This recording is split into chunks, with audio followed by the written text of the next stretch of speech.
the penultimate chapter of Destiny's Light and Darkness saga.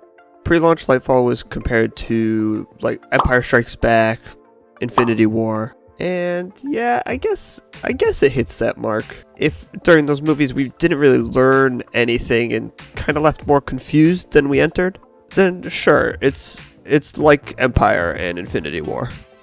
Lightfall opens in battle. The Pyramid fleet is immediately attacking the Traveler, and for the first time in fucking forever, the Traveler fights back. And it is the first thing we have seen to ever damage one of these Pyramid ships, but it's pointless.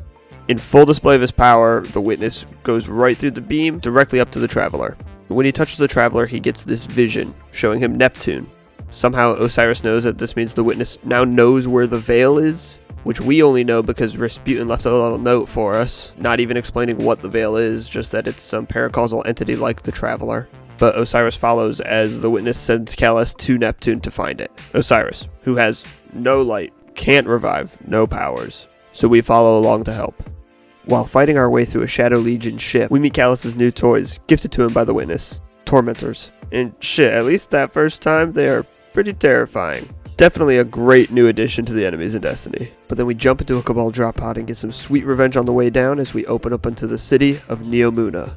A city that we had no idea was there. While fighting our way to where Osiris landed, we find this new darkness energy, and we get temporary access to Strand. However, we get exhausted pretty quick, because we don't know what Strand is. It's this new power. We also meet Neomuna's protectors, the Cloud Striders. Only ever 2 at a time, no powers of the light, but cybernetically enhanced to the point where they only live for a decade. They're the only defense for Neomuna citizens against what until now was just the Vex, but the Shadow Legion as well.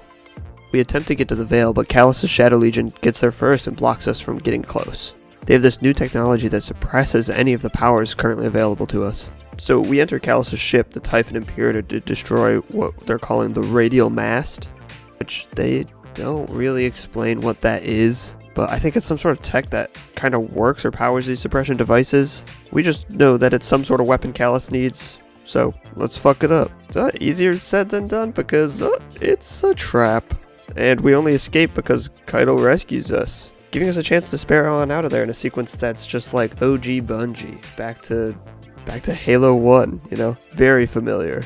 We take a brief interlude to protect the Cloud Ark from the Vex. The Cloud Ark being where all the citizens of Neomuna are digitally uploaded to, basically sustaining their life while the digitized versions of them live throughout the city. We get to play around with these Strand empowerments a little bit more, and escape as the Shadow Legion attack and we clash through Vex, the Legion, and Tormentors all at the same time. We get a nice little Strand training sequence mission, because the key to this suppression is to use a new power that the Witness and Callus don't know about. And then our plan to destroy the Radial Mast with Strand goes awry, as we are exhausted from our usage of it, and Rohan needs to sacrifice himself in order to destroy it. We jump into the new strike in the Vex network, where we get a little hint that Nezarec is still here and a looming threat. After one more annoying Strand training session, it is time to stop Callus. It is time to defend whatever the hell the Veil is, because they've still not explained any of it. With Kaido's help, we hold off horde after horde of Cabal and Tormentors incoming, and eventually we have to retreat inside as she holds off Callus while we try and beat him to the Veil. But he narrowly beats us out, forcing his way in there as we take the long way around. And what I could say was a pretty fun and challenging boss battle, at least legendary solo. We wipe out our second disciple. But in our moment of victory, for some weird reason, something is drawing our ghost towards the Veil. And that is what forms the connection the Witness wanted the whole time, as some sort of beam of energy goes from the Veil on Neptune all the way to the Traveler at Earth. The Witness uses this to open this portal in the Traveler, pulling himself and all of the Pyramid fleet directly into it. And that's really it. Not much more gets explained. We drop into the tower and talk to the Vanguard, and they act like the Traveler's dead, and I don't know if it is. It's not really shown that it's dead. Maybe the portal killed it, but we still got our light. Like, nothing's really changed. It was never explained what the Veil is, why it's significant, what this portal is. Kind of just a lot of head scratchers. Hopefully some of the seasonal stories coming up here will wrap a lot of these questions up, because if it gets to the final shape and none of this is answered, they're going to have a real tough time locking this down in a finale.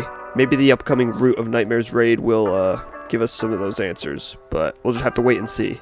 But keep an eye out, because we got a lot of Destiny 5s coming. Raid Lord, Neomuna, Cloud Striders, what we know about the Veil, if I can find enough to make a 5-minute video on it. But that's it for Lightfall's campaign. Like, comment, sub. I'll see y'all next time.